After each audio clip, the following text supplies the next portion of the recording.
First steps of healing, growing, and changing. Hi, welcome to The Growth Bound. My name is Ruth, and I'm on a mission of finding our power to change. The journey of recovery is a challenging one. The first step is to find a way to become calm and focused. Each and every one of us have different means in achieving that. We don't need to do the same activities to get to this point. Finding a way is going to be different for everybody. Second is to maintain that calm in response of our past. Third step is finding a way to be fully alive in the present, is concentrating on the present moment of our life and enjoying every bit of it. And the fourth one is no longer keeping the secrets from ourselves. It's the same thing as no longer lying to ourselves, no longer hiding things from ourselves. It is time to face whatever demons we have. Now, it doesn't mean we have to follow each of these steps in order. It's never going to be linear. It's okay if we're struggling in one of these steps. Our job of recovery is not to make sure we get the check marks from each step. Our job is to be able to juggle all these four in balance at the same time and be able to do all those steps. And again, it's never linear. Don't get upset if for some reason some of the steps are just not working out just yet. Be patient and don't give up. Maintain your practice and keep on going. The more we work on each of these steps, the better we will get.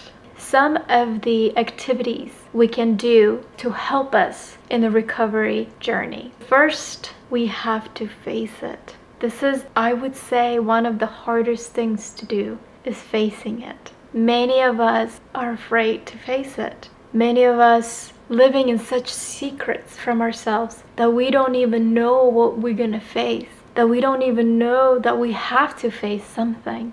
But until we open up that door and until we open up and face it, nothing can be done. Because the moment we face it, we now know what we're dealing with. Becoming self-aware, practicing self-awareness. Many people are not quite sure what it means to be self-aware. And some people assume they're already self-aware.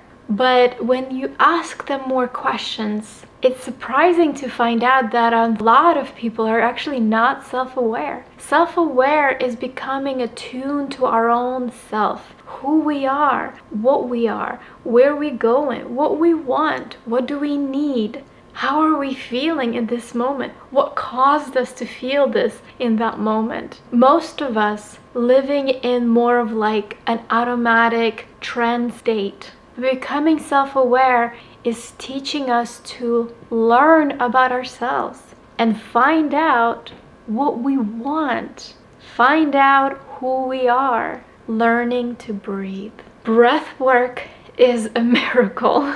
A lot of the time, we don't teach breath work. And the only time when we actually learn breath work is if we were in sports, when we were in school. Coaches would teach their players to breathe, to remember to breathe. But even after that time, for some reason, we tend to forget the breath work. And before we know it, we're breathing very fast and very shallow. There are still many times when I forget my own breath.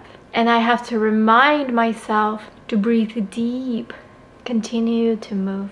Movement is important. Movement brings a lot of goodness into our system. There's plenty of research done all over the world. And I'm not really talking about movement by going to the gym, working out, and getting on a treadmill and get off. We're talking about the movement of rhythmic style movement, like martial arts. Martial arts have a lot of good benefits, and again, there's plenty of research done to show that these type of movements help us bring ourselves into present, concentrate not only on our body and the muscles that we have to use, but the movement, dancing is really good too. If, for instance, you don't want to do any martial arts, you could do dancing. Dancing is very helpful and good, and not just a little jump around and you feel good, but actual dancing, the movement of your body,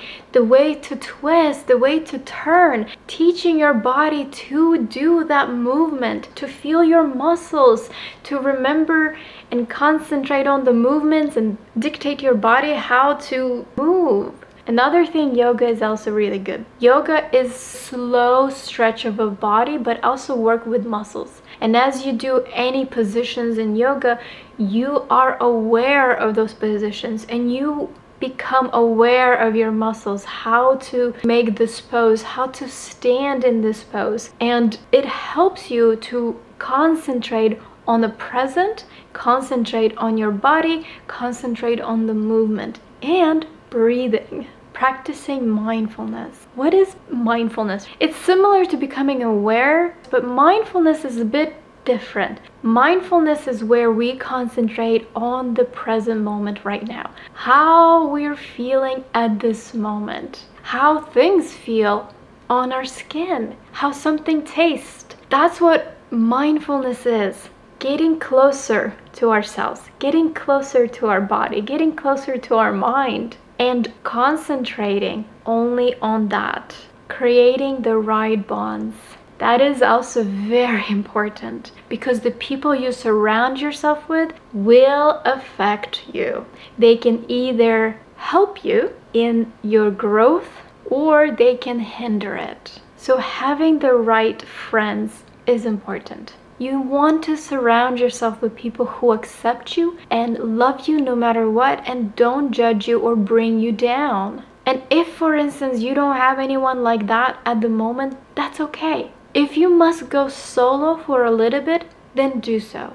Most of my friends had to be let go because they're not in the place to support me. And I had to accept that and allow them to go for right now. It doesn't mean they're gonna be completely gone forever, but right now, I am in the solo journey. This is a place where I am growing and I'm changing and I'm healing. We're all change and we're all heal on different levels. And it's best to find people who can heal the same level as we do. And if we cannot find those people, it is best to do solo.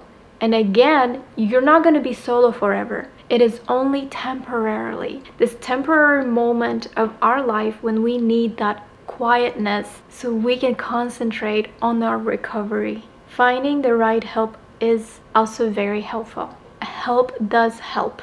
It will help with the speed of healing. Now, if you don't find the right help, it can actually slow you down. So this is very sensitive. If you find the right help, your healing will speed up because now you have a person who will support you. If you don't have the right bonds, find the right help. Now, if you find the wrong help, that will hinder you. You gotta be very mindful of the help that you're receiving. Here's some of the things you should look for when you're trying to find a good therapist. First of all, you want your therapist to stabilize and calm you down. You want this person to be able to bring you back into present, to provide you safety. This therapist should be able to help you lay down your traumatic memories and lay down your reenactment of those events and remind you to be in the present. And lastly, the therapist should want to and help you reconnect with other people. So please be cautious when you go to seek professional therapy. Bringing music into our life. Music have this magical ability. Music can make us feel healed. Music can make us feel love. Music can make us feel good or sad. Music is a very powerful tool. And be careful what you're listening to. Best thing to do is if you want to listen to music, concentrate on music that doesn't have words. It also could be the time to learn music in the way of playing an instrument or singing. And you don't have to do all lyrical poetical music, you could just hum. Humming helps tremendously. Do some hypnosis or trance. Hypnosis is not very sexy right now. It's not very popular right now. It's kind of forgotten. And some people will say hypnosis is a bad thing. But if it's done properly, hypnosis can be a very good thing. Same thing as a trance. You're brought into the moment of trance where you are not in defense place. And this is a place where you can reprogram your old programming. Please remember, if you're gonna do that, and you don't have to have someone do hypnosis on you, you can hypnotize yourself. You can get yourself in the trance, and during that trance moment, you can reprogram yourself. But do remember though, that your old programming took years to develop. It will take some time to reprogram it. Trance will help to do it quicker because you won't be in the place to fight it off. You are in the place of acceptance. When we are in trance, we are accepting. Just like when we were children, same thing, we're going back to our child brain where we are much more programmable, and this is a perfect place to reprogram our old programs and bring forth the new ones into our life. Thank you so much for joining me on the next chapter of The Body Keeps the Score. Like this video if you learned something new, subscribe, and I'll see you next time. Thank you so much for your support. This is the time to gain our power back.